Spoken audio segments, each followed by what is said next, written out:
Hello, my name is Grant, and today I'll be talking about how water systems recover financially after a hurricane. In particular, I'm going to be talking about bonds, which are a really important financing mechanism. They're essentially loans that are given to local governments or water utilities, and that loan is just like one to you or I. It has interest and it's based on our credit score. Local government has a credit score as well. It comes down from a credit rating agency. Now, these credit rating agencies are a little bit slow when it comes to changes to the cost of loans after a storm. It might take weeks to get a warning that a change might be incoming. Then months will pass before that change happens. So I wanted to offer local government leaders the tools in order to foretell what might come. Are there warning signs? This happened out in Nashville. After water systems were wiped out, it took months before there was a warning.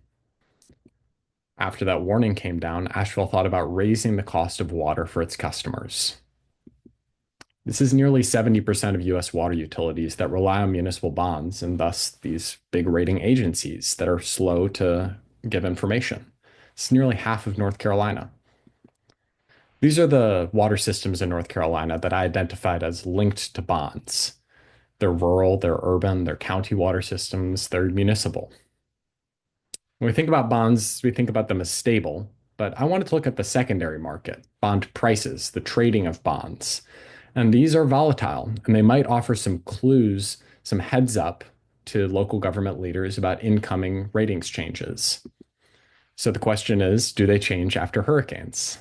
I looked at the year before and the year after hurricanes and divvied up the bonds in a variety of ways. And it turns out that if a county received aid from FEMA, they were more likely to see a drop in the dollar price, which raises the question, does that drop in dollar price in turn correlate to a change in ratings, the cost of loans? If it does, this could be a really important warning tool for local governments that could influence their budgeting processes. I think we need to understand this question, though, within the larger context of federal funding drying up for local water systems. As federal funding becomes more and more unreliable and there's less of it, that puts more pressure on local water systems to rely on bills from their customers, as well as bonds and loans. Relief and aid and grants are just too inconsistent. It also puts pressure on water systems to turn to privatization. As we have this conversation, I hope we can continue thinking about bonds and the ways that they influence your and my water. Let's fix our water systems together. Thank you.